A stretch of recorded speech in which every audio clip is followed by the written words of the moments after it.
You know that moment when everything changes? When the air shifts, your heart stops, and suddenly you realize that your entire life has been leading to this one conversation, this one touch, this one confession.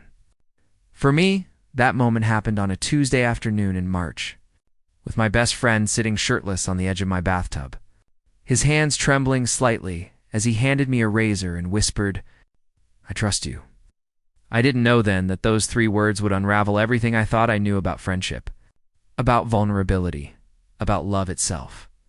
My name is Daniel, and this is the true story of how I fell in love with the man I thought I could never have, and how one act of intimacy changed both of our lives forever. Marcus. Chen had been my best friend for 4 years. We met during our sophomore year of college. Both communication majors suffering through the same brutal media ethics course. He was the quiet one who always sat in the back, taking meticulous notes with color-coded pens. I was the perpetually late student who survived on coffee and last-minute cramming. Our friendship began over a shared eye roll during a particularly pretentious class discussion about journalistic integrity.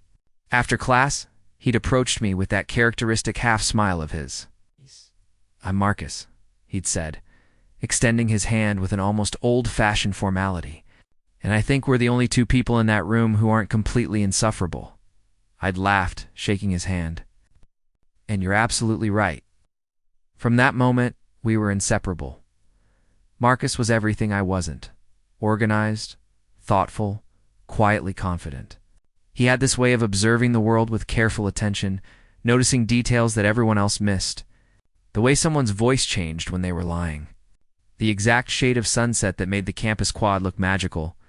The precise moment when coffee transitioned from perfect to over-extracted. I was louder, messier, more impulsive. I made decisions with my heart and dealt with consequences later. I collected people and experiences like some people collected stamps. Together, we balanced each other. By the time we graduated and moved into a shared apartment in the city, a cramped 2-bedroom in a converted warehouse, building our friendship had become the most stable. Important relationship in my life. We had our routines: Sunday morning farmers market runs, Wednesday night cooking experiments, late night conversations on our tiny balcony overlooking the industrial district. We knew each other's coffee orders. Family dramas, career anxieties, dating disasters. Well, mostly because there was one thing I'd never told Marcus. One truth I carried like a stone in my chest every single day. I was completely, hopelessly, devastatingly in love with him. I can't pinpoint exactly when. Friendship became something more. Maybe it was the night he stayed up until 3 a.m. helping me prepare for a job interview, drilling me with practice questions and boosting my confidence when I wanted to give up. Maybe it was the Sunday morning I woke up to find him, making my favorite breakfast blueberry pancakes with real maple syrup just because he knew I'd had a terrible week, or maybe it was simply the accumulation of 1,000 small moments. The way he laughed at my terrible jokes, the comfortable silence we could share, the feeling of safety I experienced whenever he was near. Being in love with your straight best friend is its own special kind of torture. I'd come out as gay when I was 19. A process that had been simultaneously terrifying and liberating. My family had been supportive eventually. My friends had been great. The world hadn't ended. But falling for Marcus was different. It wasn't about being gay. It was about risking the most important friendship I'd ever had. So I buried it. I dated other guys, went to bars, downloaded apps, tried desperately to find someone who made me feel even a fraction of what Marcus did. No one ever came close. Marcus, for his part, dated women occasionally. Never seriously. He'd go on a few dates, seem mildly interested, then gradually let things fizzle out. He never introduced anyone to me, never seemed particularly excited about anyone. "I just haven't found the right person," he'd say with a shrug whenever I asked. I'd nod, pretending my heart wasn't breaking, and change the subject. It started 3 weeks before the conversation. Marcus had been quieter than usual, spending more time in his room, seeming distracted during our normal hangouts.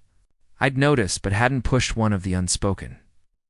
Rules of our friendship was respecting each other's processing time. Then one evening in early March, he knocked on my bedroom door. I was sprawled on my bed, laptop balanced on my stomach, supposedly working on a freelance article, but actually watching YouTube videos about sustainable coffee farming. "Hey," Marcus said softly. "You got a minute?" I closed my laptop immediately. "Always. What's up?" He stepped inside, closing the door behind him as usual. He sat on the edge of my bed, hands clasped between his knees, clearly working up to something. "This is going to sound weird," he began. "We're past weird, Mark. We've lived together for 2 years. I've seen you reorganize the spice cabinet by cuisine type at 2 a.m. Nothing you say will shock me." He smiled, but it didn't reach his eyes. "I need to ask you for help with something kind of personal." My heart rate picked up. "Okay, I'm listening." He took a deep breath. "I've been really self-conscious about my body hair lately, like really struggling with it. And I've been thinking about removing some of it. But I can't reach everywhere myself, and the idea of going to a professional feels too vulnerable." And he stopped, closing his eyes. God, this sounds so stupid out loud. "It doesn't," I said immediately, sitting up. "It doesn't sound stupid at all." He opened his eyes, looking at me with an expression I couldn't quite read. "I was wondering if you'd help me. With shaving, I mean, just my back and shoulders, the areas I can't reach properly." "I know it's asking a lot," "Yes," I said, probably too quickly. "Of course I'll help. You don't even have to ask." Relief flooded his features. "Really? You're sure? I know it's intimate and might be uncomfortable." "Marcus," I met his eyes steadily, "we're best friends. If you need help with something and you trust me enough to ask, the answer is always yes, no matter what." Something flickered in his expression, gratitude mixed with something deeper I couldn't identify. "Thank you," he said quietly. This means more to me than you know." If only he knew what it meant to me. The trust he was placing in my hands. The intimacy of what he was asking. The torture and the gift of being allowed to touch him, care for him, even in this platonic, practical way. "When do you want to do this?" I asked, keeping my voice steady. "Maybe this weekend? Saturday afternoon?" "Saturday works. We can do it in the bathroom, get everything set up properly." He nodded, standing. At the door, he paused. "Daniel?" "Yeah. I'm really glad it's you, that I can ask you this. There's no one else I'd trust with something like this." After he left, I sat in the silence of my room, heart pounding. Already dreading and anticipating Saturday with equal intensity, I had no idea that 3 weeks later, everything would change. Why? Eid spent the week in a state of low-level anxiety, simultaneously looking forward to and dreading the approaching afternoon. I'd researched proper shaving techniques, bought high-quality razors and shaving cream, prepared our bathroom like I was setting up for surgery. Marcus had been his normal self all week, maybe slightly more nervous, but otherwise unchanged. We'd fallen into our usual rhythms: morning coffee, separate work sessions, evening meals together, late-night TV, but there was a new undercurrent. An awareness hovering between us like humidity before a storm. Saturday morning, I woke early. The apartment was quiet, golden spring light filtering through our aging windows. I made coffee, extra strong, and tried to calm the flutter in my chest. This was just helping a friend, purely practical. I needed to treat it professionally, respectfully. I would not make this weird. Around 2 p.m., Marcus emerged from his room in loose sweatpants and a t-shirt. "Hey," he said, voice slightly rough. "Still okay with doing this today?" "Absolutely. Whenever you're ready," he nodded, running a hand through his black hair, a nervous gesture I'd learned to recognize. "Give me 20 minutes to shower first. Take your time." While he showered, I set up the bathroom with the precision of someone trying to control their anxiety through organization. Clean towels stacked within reach. Razor, shaving cream, aftershave balm, scissors for trimming longer areas. A small stool positioned near the tub for him to sit on. I was triple-checking the setup when the shower turned off. Minutes later, Marcus emerged in only his sweatpants, a towel around his shoulders. His hair was damp, skin flushed from the hot water. My mouth went dry. I'd seen Marcus shirtless before. Living together made that inevitable, but never quite like this. Never with such focused attention. Never knowing I was about to touch him. He was lean, the kind of body that came from casual gym sessions rather than obsessive training. His shoulders were broader than they looked under clothes. His stomach flat, a faint trail of dark hair running from his navel downward. "Ready?" I asked, surprised. My voice sounded normal. He nodded, settling onto the stool. "I trust you completely. Do whatever you think is best." Those words, "I trust," landed like physical weight. I moved behind him, studying the landscape of his back. He had moderate body hair, nothing excessive, but clearly something that bothered him. Dark hair across his shoulders, down his spine, covering his lower back. "Talk me through what you want," I said, keeping my tone professional. "Just thinning? Complete removal? Specific areas?" "I've been thinking about that," Marcus said quietly. "Maybe start with the shoulders and upper back. See how that feels? I don't want to be completely hairless. Just less. More comfortable in my own skin. That makes sense? We'll go slow, check in frequently. You're in control here, okay? Say stop whenever you need to, okay?" I picked up the scissors first, gently trimming down the longer areas. My fingers brushed his skin warm, slightly damp from the shower, and I felt him tense briefly before relaxing. "Doing okay?" I asked. "Yeah, it feels nice, being taken care of." My heart clenched. After trimming, I applied warm shaving cream to his shoulders, working it into a lather with careful circular motions. Marcus's breathing had deepened, his shoulders dropping as tension released. "This is really nice," he murmured. "Thank you." I picked up the razor, hand steady despite my racing pulse. The first stroke removed a clean line of hair and shaving cream. Marcus exhaled softly. I continued, establishing a rhythm, gentle, careful, attentive. Rinse the razor. Apply more cream. Another stroke. Wipe clean. We fell into silence, broken only by the sound of water. Scrape of razor against skin, Marcus's breathing. There was something profoundly intimate about this act. The vulnerability of his trust, the care required in my movements, the proximity of our bodies, the wordless communication developing between us. As I worked my way down his spine, I noticed Marcus's hands were gripping his knees, knuckles slightly white. "You okay?" I asked quietly. "Do you need a break?" "No," he said, voice rough.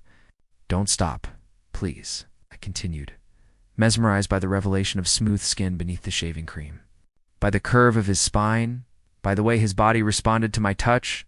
Small shivers, shifting muscles, quickened breathing. When I reached his lower back, I noticed something. Marcus was trembling. Not from cold or fear, but something else entirely. "Mark," I said softly. "I need to tell you something," he whispered. My hand stilled. "Okay, I'm listening." What happened next would change everything. Time seemed to suspend.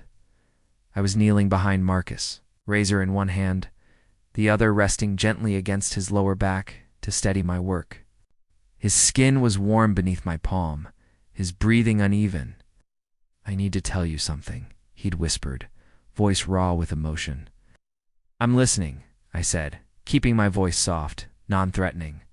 My heart was hammering so hard, I was certain he could feel it through my fingertips. He was silent for a long moment, and I watched his shoulders rise and fall with deep, deliberate breaths, the kind you take when you're trying to gather courage.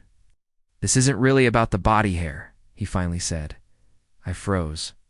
"What do you mean?" "I mean, it is. I do feel self-conscious about it, but that's not why I asked you to do this." He turned his head slightly, though not enough to look at me. "I asked because I needed an excuse, a reason to be this vulnerable with you, to see if I could handle it." My mind was racing, trying to understand. "Marcus, you don't need an excuse to be vulnerable with me. We're best friends. You can tell me anything." He laughed, a broken, humorless sound. "That's the problem, Daniel. That's exactly the problem. I don't understand." "I know." He stood abruptly, turning to face me. His eyes were bright with unshed tears, his expression a mixture of fear and determination. I know you don't understand, and that's my fault. I've been lying to you. Not directly, but by omission. For years now. I rose to my feet, confused and concerned. What are you talking about? He wrapped his arms around himself, a protective gesture. All those women I dated, all those times I told you I just hadn't found the right person. All those conversations where I asked about your dating life and pretended to understand from the perspective of a straight friend looking out for you. My breath caught. Marcus, I'm not straight, Daniel. The words tumbled out like water breaking through a dam. I'm not straight, and I've known for years. And I've been too terrified to say it out loud because saying it would mean admitting the other thing. The bigger thing, the thing that scares me more than anything else in the world. The bathroom suddenly felt too small. The air too thin. I couldn't move, couldn't speak, could only stare at him as he continued, I'm in love with you. His voice broke on the words. I have been for so long I can't even remember when it started. Maybe from the beginning. Maybe from that first day in class when you rolled your eyes and I thought, finally, someone who sees the world the way I do. Maybe from every morning after. Every conversation, every moment of laughter and silence and just being together. His tears were streaming down his face now, and I realized I was crying too, though I hadn't noticed when it started. I asked you to do this, to shave me. To touch me because I needed to know if I could handle being that close to you without falling apart. I needed to see if your hands on my skin would feel the way I've imagined 1,000 times, or if reality would somehow make these feelings easier to dismiss. He laughed bitterly. Instead, it's so much more than I imagined. Every touch feels like coming home and being destroyed at the same time. Why didn't you tell me? I whispered, my voice barely audible. Because you're straight. The words exploded from him. Because you're my best friend, and I couldn't risk losing you. Because coming out is one thing, but being in love with your straight best friend is just pathetic. Cliché, the kind of story that never ends well. Marcus, I know you can't feel the same way, he said quickly, as if trying to get all the words out before he lost courage. I know that. I've accepted it, or I'm trying to. But I couldn't keep lying anymore. I couldn't keep pretending that being near you doesn't hurt and heal me in equal measure. That watching you date other guys doesn't make me want to scream. That living with you isn't both the best and worst decision I've ever made. He was shaking now, his whole body trembling with the force of his confession. I'm sorry, he said, voice breaking. I'm so sorry. You asked me to trust you, and I do. I trust you more than anyone in the world. So I'm trusting you with this. With all of me. And if you need me to move out, if this makes living together impossible, I understand. I'll go. But I couldn't keep hiding anymore. The silence that followed was deafening. Marcus stood there, exposed in every possible way, physically, emotionally, spiritually waiting for my response.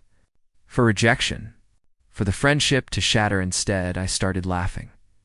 Not cruel laughter, but the kind of laughter that comes when the universe reveals a joke so absurd, so perfectly ironic that you can't help but marvel at it. Marcus's face crumpled. Please don't. I'm not straight, I said, the words tumbling out through laughter and tears. Marcus, I'm not straight. I'm gay. I came out when I was 19. I've dated men exclusively since college. How did you not know this? He stared at me, completely frozen. What? I'm gay, I repeated, stepping closer. And I've been in love with you for 3 years. 3 years, Marcus. 3 years of watching you date women and thinking you were straight.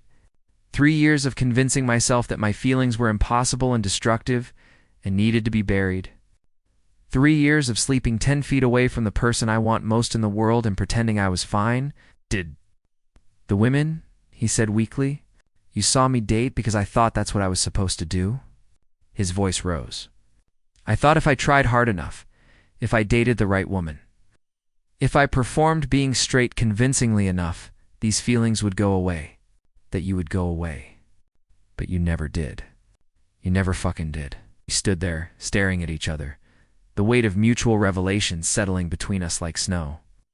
So let me get this straight, I said, a hysterical giggle escaping. We've both been in love with each other for years, both convinced the other was straight, both suffering in silence. Apparently, Marcus said, and suddenly he was laughing too.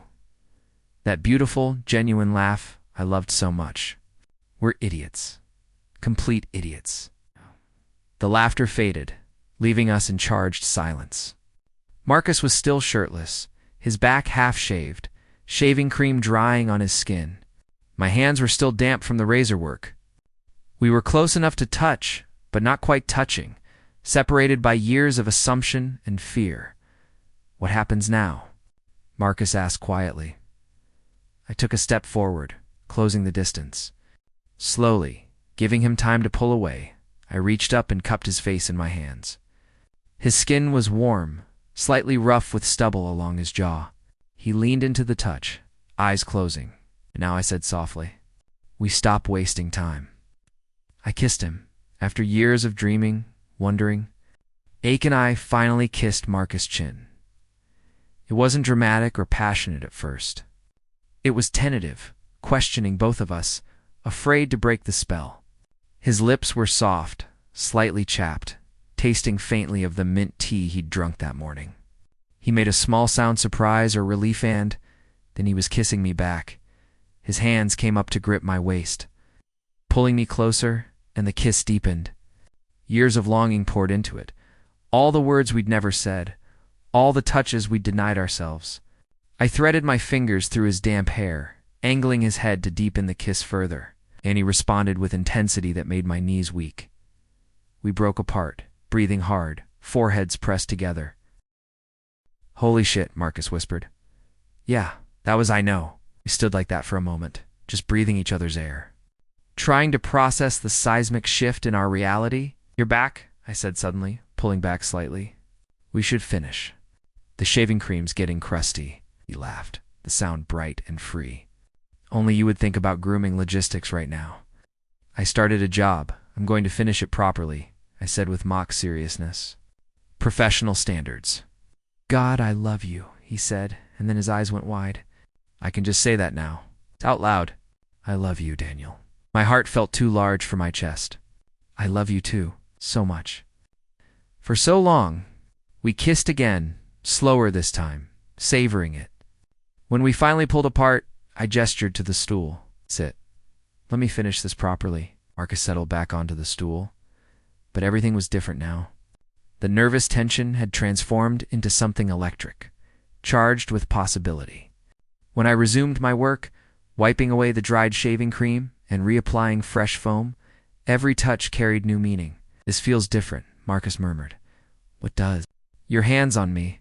Now that I know, now that I don't have to pretend it doesn't affect me, I leaned close, lips near his ear. How does it affect you? He shivered. Like electricity. Like every cell in my body is suddenly awake. I resumed shaving, but slower now, more deliberately.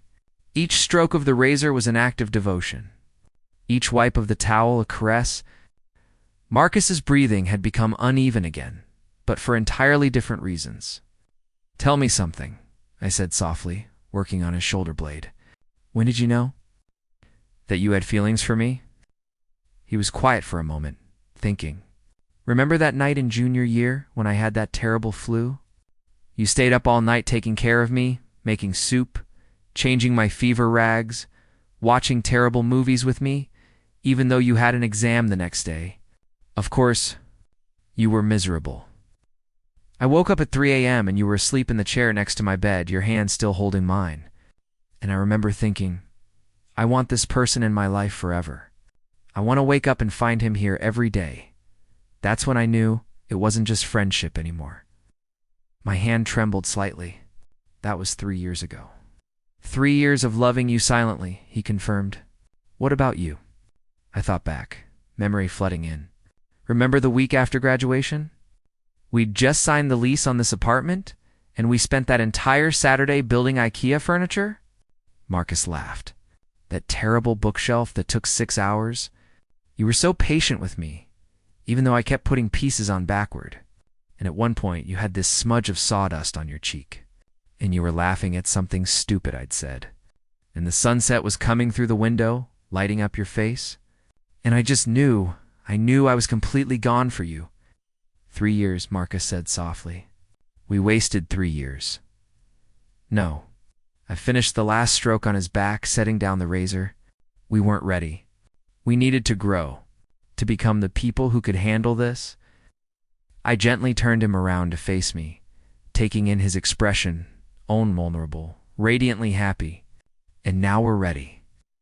I carefully wiped away the remaining shaving cream, revealing smooth, clean skin. Marcus watched me work with an expression of such tenderness it made my chest ache. All done, I said quietly. How does it feel? He stood, moving to the mirror. I watched him examine his reflection, running his hands over his newly smooth shoulders and back. But he wasn't looking at the hair removal. He was looking at himself differently. Seeing himself through new eyes. I feel lighter, he said finally. Not because of the hair. Because I finally told the truth. Because I don't have to hide anymore. He turned to me, and the look in his eyes was incendiary. Thank you, he said. For this, for listening, for feeling the same way, for being you. Mark, he kissed me again, and this time there was nothing tentative about it.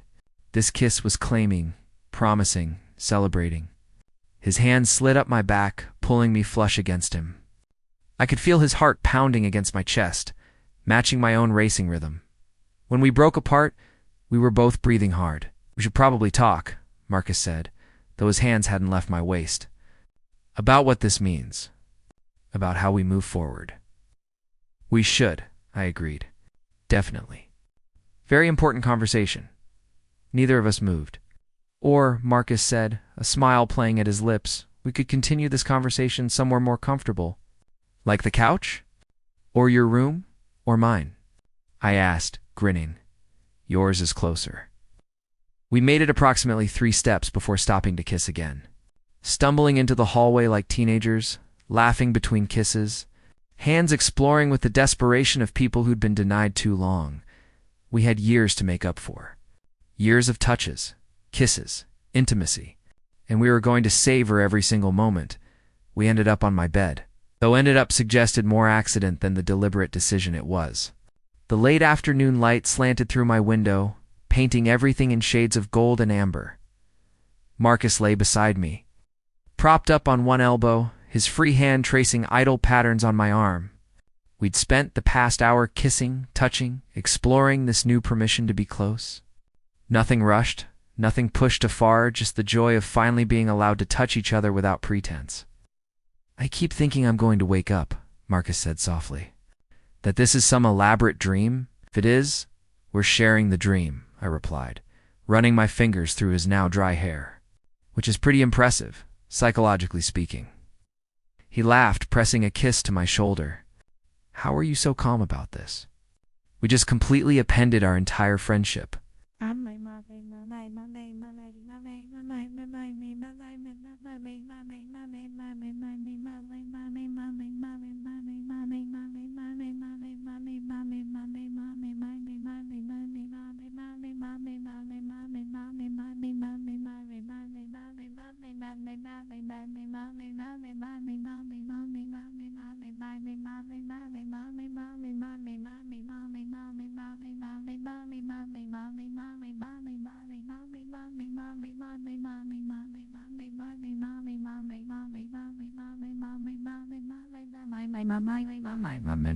I'm terrified, I admitted.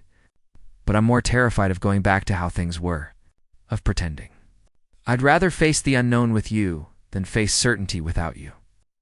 Marcus was quiet for a moment, his hand stilling on my arm. What if we mess this up? What if we try being together and it ruins the friendship? What if we don't try and spend the rest of our lives wondering? I countered. Marcus, we've already been navigating impossible feelings for years. At least now we're doing it honestly, that's fair. He shifted closer, tucking his head under my chin. I just don't want to lose you. You won't, I said firmly, wrapping my arms around him. Whatever happens, we figure it out together. That's what we've always done. We lay like that for a while, just holding each other, adjusting to the new reality. Outside, the city hummed with its usual Saturday evening activity, distant traffic, neighbors' music, the smell of someone grilling on a nearby balcony. Our little world had transformed completely, but the world outside continued unchanged. "We should probably establish some ground rules," Marcus said eventually, though he made no move to pull away. "For how we handle this, okay?" "Like what?" "Like, do we tell people immediately? Keep it quiet for a while? How do we explain to everyone that we've apparently been in love this whole time without realizing the other person felt the same way?" I laughed. "When you put it like that, it sounds ridiculous." "It is ridiculous." "We're ridiculous." But he was smiling. "Your parents are going to have a field day with this." "Oh, God. I hadn't even thought about that. My mom has been asking about you in that pointed way she does. Like she knew something I didn't." "Mothers always know," Marcus said wisely. "Mine asked me last month if I'd considered that maybe I hadn't found the right woman because I was looking for the wrong gender." "She what?" "Yep, completely called me out. I denied everything, obviously, because I was still deep in my closet. But she knew." He sighed. "I'm going to have to call her. Come out properly. Tell her about you. How do you think she'll react?" Marcus considered. "Honestly, I think she'll be relieved. She's always liked you. And she's been worried about me being alone." He pressed a kiss to my collarbone. "What about your family?" "They'll be thrilled," I said confidently. "My sister has been telling me for 2 years that I should just admit I'm in love with my roommate already. Apparently I was extremely obvious." "We were both obvious," Marcus said. Looking back, I'm shocked none of our friends intervened. Maybe they were waiting for us to figure it out ourselves. Or they were enjoying watching us suffer. I laughed, rolling over to face him properly. His face was so close, every detail visible, the exact shade of his dark brown eyes. The small scar on his chin from a childhood bike accident. The way his lips curved when he was happy. "Hi," I said softly. "Hi, yourself. I love you." His smile could have powered the entire city. "I love you too." "I'm never going to get tired of saying that." "Good, because I'm never going to get tired of hearing it." We kissed again. Soft and sweet, sealing the promise. When we finally emerged from my rooms later, hungry and slightly dazed, the apartment felt different. The same furniture, the same mess of Marcus's organized chaos meeting my creative disorder. But charged with new energy, we made dinner together. Moving around the kitchen with our familiar choreography, but with added touches, a hand on the small of my back as he moved past. My fingers brushing his wrist as I handed him a knife. Stolen kisses between stirring pasta and chopping vegetables. "This is going to take some getting used to," Marcus said, setting the table. "Being allowed to touch you whenever I want. Good getting used to or bad?" "The best?" He caught my hand, pulling me close. "Definitely the best." We ate on the couch, legs tangled together, sharing food and making plans. We decided to take things one step at a time. Tell close friends first, then family, then let the news spread naturally. No big announcements, no drama, just honest truth. "What about the apartment?" I asked, twirling pasta on my fork. "Do you want to? I mean, we have separate rooms, but I don't want to rush anything," Marcus said carefully. "Not because I don't want to, but because I want to do this right. Build it properly, I understand." And I did. "So we date? Like actual dating?" "Actual dating," he confirmed. "I want to take you to dinner, movies. The art gallery you've been wanting to visit. I want to court you properly, Daniel. Not just fall into a relationship because we live together and it's convenient. You're such a romantic. Only for you." He kissed my temple. "Besides, we've been doing the domestic partnership thing for 2 years. I want the romance. The butterflies. The excitement of planned dates and goodnight kisses at the door. We live together. The door is like 15 feet away, and I'll walk you 15 feet and kiss you goodnight properly." I laughed, but inside I was glowing. This careful intention, this desire to build something real and lasting, this was exactly why I loved him that night. Marcus did exactly what he promised. He walked me to my bedroom door, kissed me goodnight with devastating sweetness, and retreated to his own room. I lay in bed, staring at the ceiling, smiling so hard my face hurt. 20 feet away, the man I loved was probably doing the same thing. We weren't rushing. We weren't hiding. We were building something true, and it was perfect. The first person we told was my sister. Emma, this wasn't entirely by choice. She video called me 3 days after Marcus and I got together, and apparently my face gave everything away immediately. "Oh my God," she said, her eyes going wide on the screen. "You slept with him." "What?" "I mean, we didn't. It's not," I was stammering, caught completely off guard. "Daniel James Morrison, you are glowing. Either you slept with someone, or you won the lottery. And since you texted me yesterday complaining about being broke, I'm going with option A." Oh. She leaned closer to her camera. "Wait, WAIT? Is it Marcus? Please tell me it's finally Marcus. How did you? I knew I did." She actually screamed, covering her mouth immediately. "Sorry, the baby's sleeping. But oh my God, finally. What happened? Tell me everything. Leave nothing out." Marcus appeared in the background of my screen, drawn by Emma's shrieking. "Is that Emma? Show me his face." Emma demanded. "Marcus. Marcus, get in the frame." He settled onto the couch next to me, sliding his arm around my shoulders with easy affection. "Hi, Emma.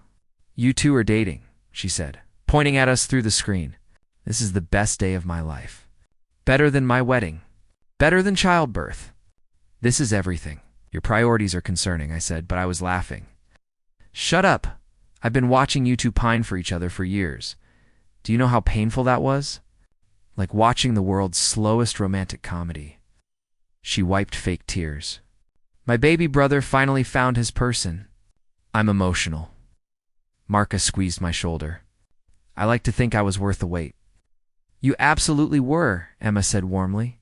Then her expression turned serious. "But seriously, you guys, I'm so happy for you. You both deserve this. You deserve each other."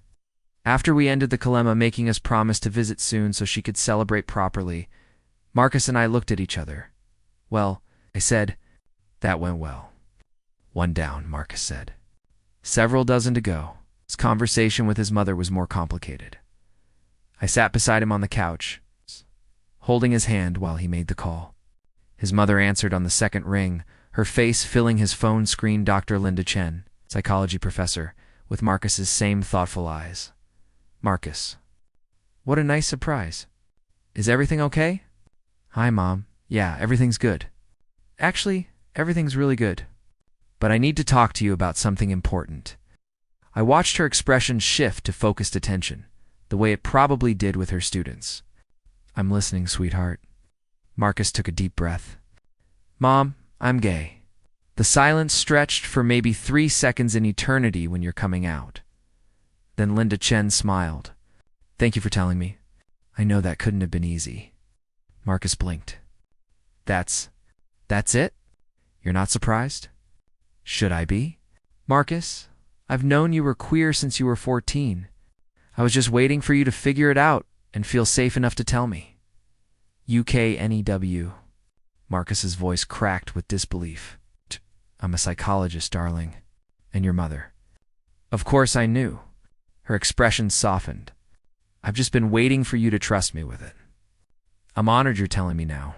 I squeezed his hand. Marcus's eyes were wet. "There's more," he said. I'm in a relationship." "With Daniel?" Linda's face broke into a genuine, delighted smile. "Daniel? Your Daniel?" "Your roommate Daniel, who you talk about constantly." "I don't talk about him constantly, Marcus. You mention him in literally every conversation we have." She leaned closer to the screen. "Is he there? Can I say hello?" Marcus tilted the phone so I was visible. "Hi, Dr. Chen. Daniel. This is wonderful news." "I've been hoping you two would figure this out." "You two?" I asked, laughing. "Why didn't anyone just tell us?" "Because some things you need to discover yourselves," she said wisely. "Though I will say, watching you two dance around each other has been an exercise in patience." She looked at Marcus with profound love. I'm so happy for you, sweetheart. Both of you. You deserve all the joy in the world. After the call ended, Marcus sat in stunned silence. She knew, he finally said. The whole time, she knew. She loves you, I said simply. That's what matters. He turned to me, pulling me into a fierce hug. Thank you for being here, for holding my hand through that. As always, I promised. The next few weeks were a masterclass in adjustment. Marcus and I were dating, actually. Officially dating while living together, while being best friends. While navigating the complete recalibration of our relationship dynamics, it was messy and wonderful and occasionally frustrating. We had our first fight 2 weeks in, about dishes of all things. I'd left breakfast plates in the sink before rushing to a freelance meeting, and Marcus had cleaned them up but was clearly annoyed when I got home. I'm not your maid, he said, his tone sharp in a way I wasn't used to. I was running late. I was going to clean them when I got back. You always say that, but you never do. This isn't new, Daniel. You've been leaving dishes for 2 years. You've been passive-aggressively cleaning them for 2 years instead of just telling me it bothered you. We stood in the kitchen, glaring at each other, the air crackling with tension. Then Marcus laughed. What? I demanded, still irritated. This is our first fight, he said. As a couple, we're fighting about dishes. Despite myself, I started laughing too. We're such a cliché. The worst. He crossed the kitchen, pulling me into his arms. I'm sorry. I shouldn't have snapped.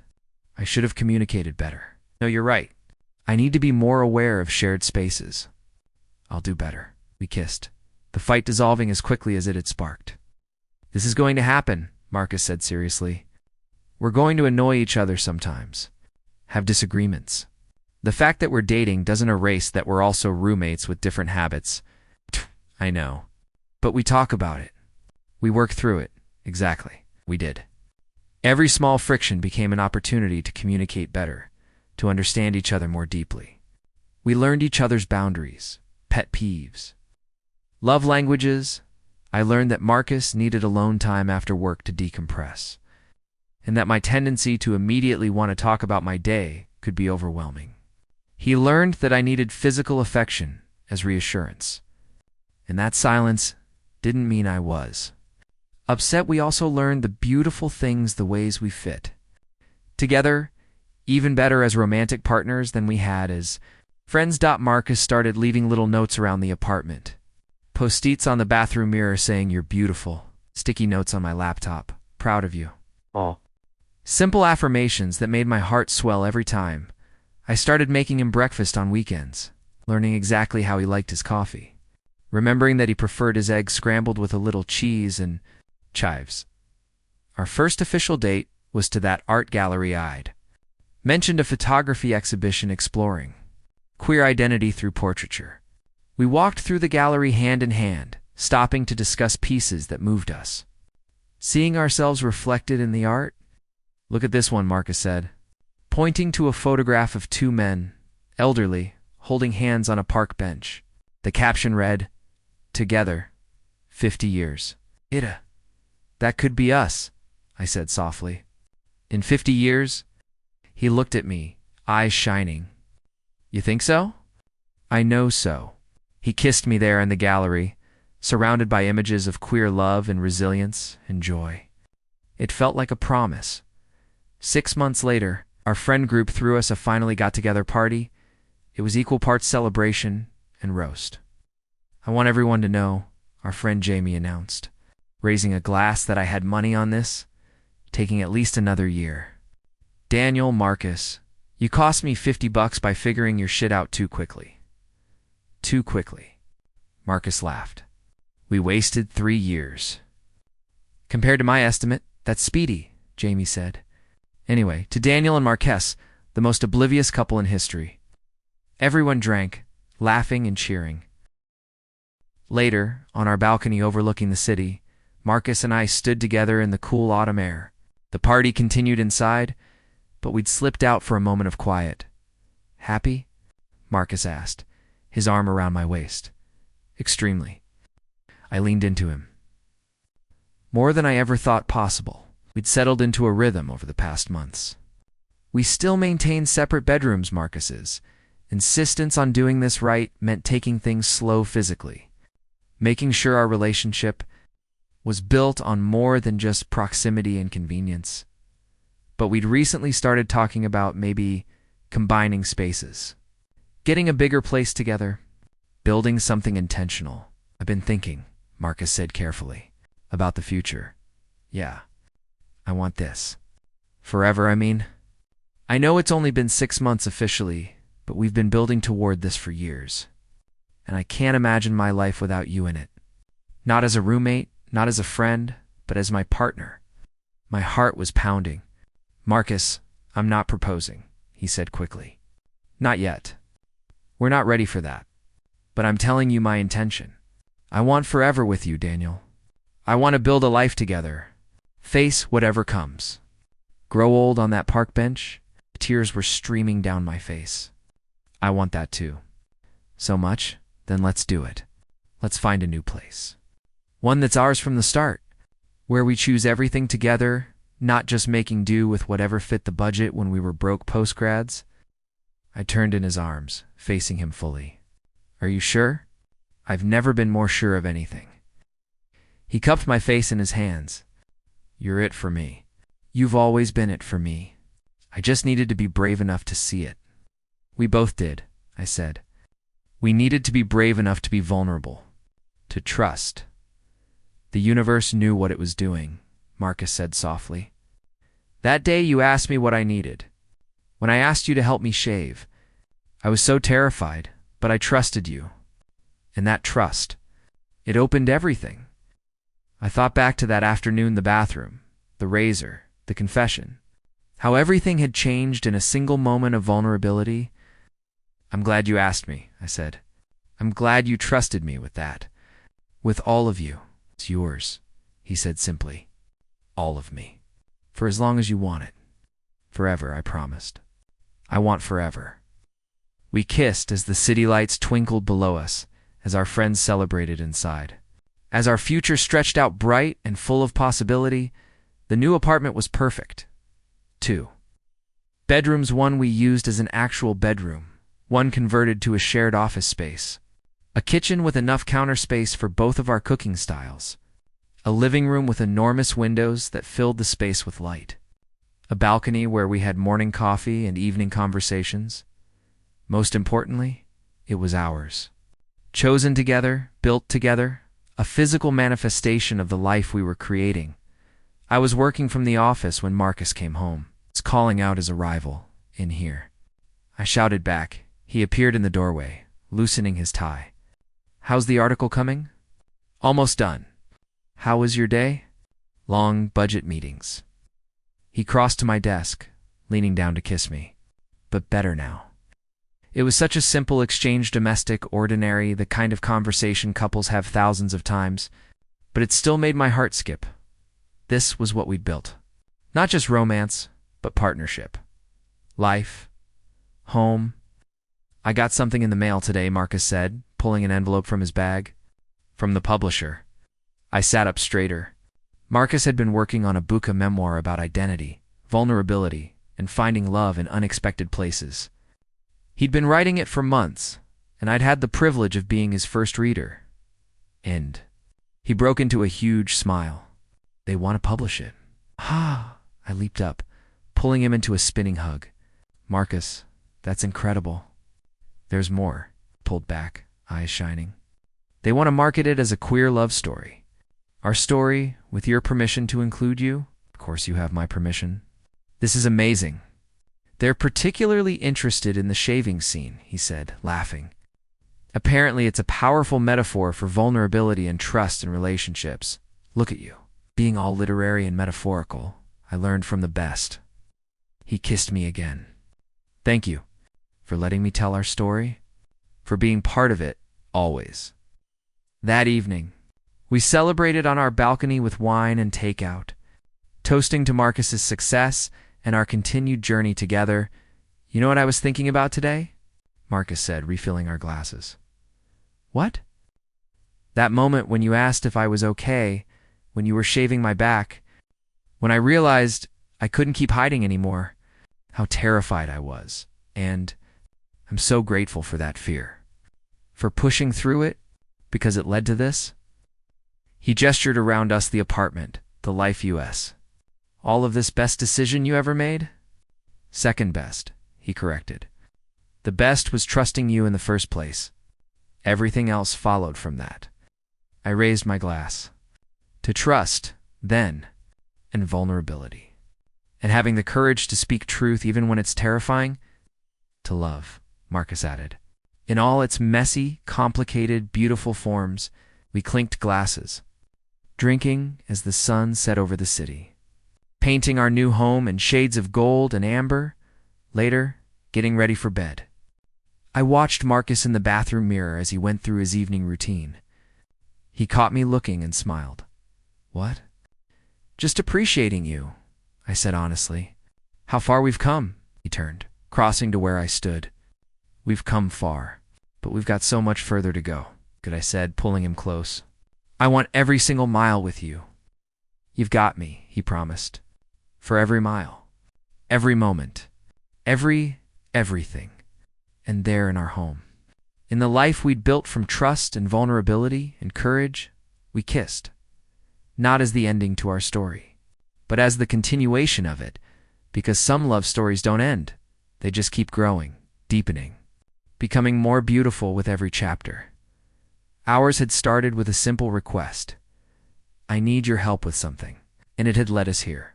Home. Together. Finally. Perfectly. Undeniably together.